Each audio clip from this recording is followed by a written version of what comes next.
En FRAS 24 es tiempo de hablar de economía y estamos para eso con nuestra periodista Daniela Blandón, que nos va a contar lo más importante en esta materia. Daniela, bienvenida. Empezamos hablando de Ecuador, este país que tiene elecciones presidenciales el 7 de febrero. ¿Cómo recibirá el nuevo presidente la economía del país, Daniela? Hola Liliana, mire, el ganador de los comicios del próximo domingo en este país va a heredar una economía que ya venía en crisis antes de la pandemia. La nación de poco más de 17 millones de personas comenzó a experimentar una desaceleración económica y fiscal desde que empezaron a caer los precios del petróleo en 2015. Pero ya agravada por la pandemia, se estima que la economía llegó a decrecer hasta un 9% el año pasado.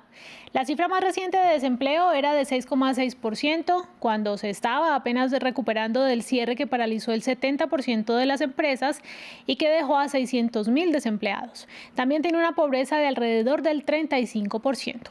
Pero la economía ecuatoriana, Liliana, en los últimos años también se ha afectado por las dolorosas medidas de austeridad necesarias para equilibrar las cuentas gubernamentales. Hoy tiene una deuda de unos 60.000 millones de dólares que equivalen al 60% de su Producto Interno Bruto y está en una especie de hipoteca con el Fondo Monetario Internacional. ¿Por qué? Porque el próximo año le debe empezar a pagar lo que le debe. Bueno, Daniela, pero Estados Unidos en cambio registró la tasa de desempleo más baja desde marzo de 2020. Son noticias agridulces porque por un lado el desempleo se ubicó en el 6,3% y sí es verdad que es el más bajo desde marzo de 2020. En abril se había disparado hasta el 14,7% después de estar en un mínimo histórico del 3,5%. Desde entonces se ha venido reduciendo.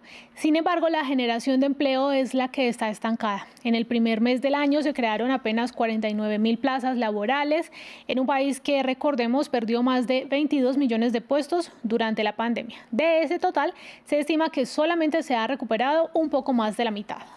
Daniela, y vamos a hablar de la multinacional suiza Glencore, que dejará de producir carbón en Colombia.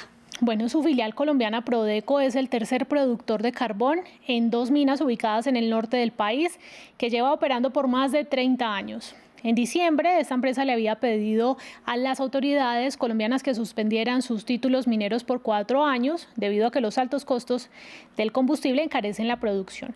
Y los precios del carbón están muy bajos, pero el gobierno no aceptó. Como respuesta, la compañía explicó que revisó sus operaciones y llegó a la conclusión de que el reinicio de estas no le resulta económicamente viable. Aunque no se va a ir del todo, va a seguir operando un puerto que tiene muy cerca de su operación, ya que presta un servicio público.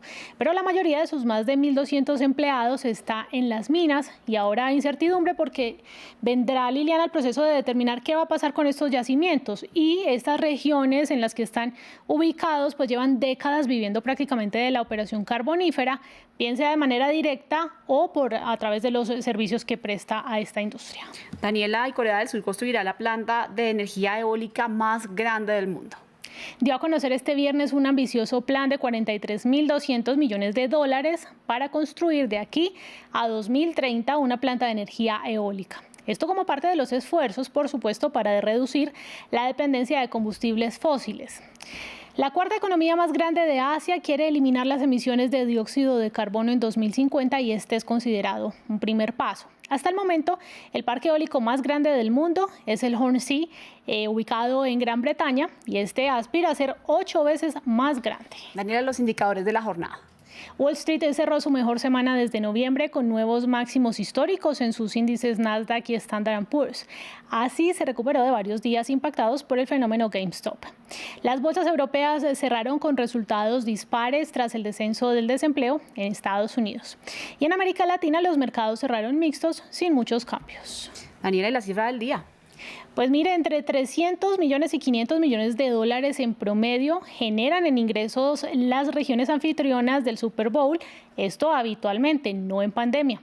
Este año se estima que no llegarían ni a la mitad por las restricciones del COVID-19, según un informe del Instituto de Pronósticos Económicos de la Universidad de Florida Central. Recordemos, allí es donde se va a celebrar este juego. Gracias, Daniela, por la información de economía y a ustedes gracias por estar en FRAS 24. Continúen con más aquí en FRAS 24 y en FRAS24.com.